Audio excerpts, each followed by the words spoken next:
ಇದರಿಂದ ದುರ್ಯೋಧನ ಆತ್ಮಹತ್ಯೆಗೆ ಮುಂದಾದಾಗ ಕರ್ಣ ಅವನನ್ನು ಸಮಾಧಾನಪಡಿಸಿ ವೈಷ್ಣವಯಾಗನ್ನು ಮಾಡಿಸಿ ಇಡೀ ಸೃಷ್ಟಿಯ ದಿಗ್ವಿಜಯನ್ನು ಏಕಾಂಗಿಯಾಗಿ ಮಾಡ್ತಾನೆ.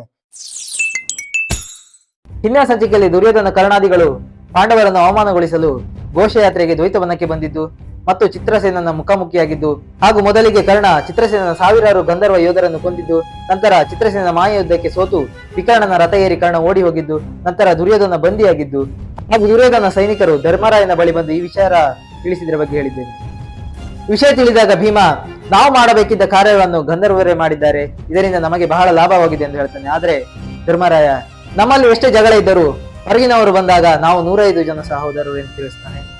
ಹಾಗೆ ಧರ್ಮರಾಯ ಭೀಮಾರ್ಜುನ ನಕುಲ ಸಹದೇವರಿಗೆ ದುರ್ಯೋಧನನನ್ನು ಮತ್ತು ಪ್ರಜೆಗಳನ್ನು ಬಂಧಮುಕ್ತ ಮಾಡುವಂತೆ ತಿಳಿಸುತ್ತಾನೆ. ಧರ್ಮರಾಯ ಯಾಗದಲ್ಲಿ ಕುಳಿತಿದ್ದ ಕಾರಣ ಅವನು ಯಾಗವನ್ನು ಮುಂದುವರಿಸಬೇಕಿತ್ತು. ಧರ್ಮರಾಯ ಮತ್ತು ದ್ರೌಪದಿ ಯಾಗವನ್ನು ಮುಂದುವರಿಸುತ್ತಾರೆ.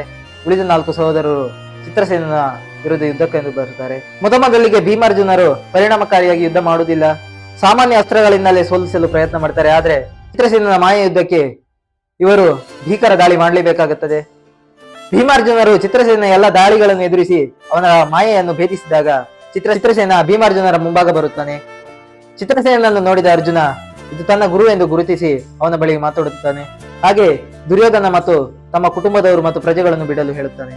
ಆವಾಗ ಚಿತ್ರಸೇನ ದುರ್ಯೋಧನನ ನೀಚ ಬುದ್ಧಿಯನ್ನು ಮತ್ತು ಅವನು ಬಂದ ಉದ್ದೇಶವನ್ನು ಅರ್ಜುನನಿಗೆ ತಿಳಿಸುತ್ತಾನೆ. ನಂತರ ಚಿತ್ರಸೇನ ಮತ್ತು ಅರ್ಜುನರು ದುರ್ಯೋಧನನ್ನು ಕರೆದುಕೊಂಡು ಅಣ್ಣ ಧರ್ಮರಾಯನ ಬಳಿ ಬರುತ್ತಾರೆ. ಧರ್ಮರಾಯ ಚಿತ್ರಸೇನಲ್ಲಿ ದುರ್ಯೋಧನನನ್ನು ಬಂಧಮುಕ್ತ ಮಾಡುವಂತೆ ಬೀಳುತ್ತಾನೆ.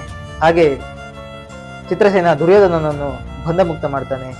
ಇದಾಗಿತ್ತು ಕರ್ಣ ಮತ್ತು ಅರ್ಜುನರ ಎರಡನೇ ಮುಖಾಮುಖಿಯ ಕರ್ಣನ ಎರಡನೇ ಸೋಲು.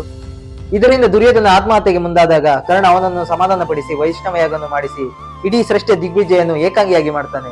ನಿಮಗೆ ಕರ್ಣನ ದಿಗ್ವಿಜಯ ವಿಡಿಯೋ ಬೇಕಿದ್ರೆ ಕಮೆಂಟ್ ಮಾಡಿ, ನಾನು ಮುಂದಿನ ವಿಡಿಯೋದಲ್ಲಿ ತಿಳಿಸ್ಕೊಡ್ತೀನಿ.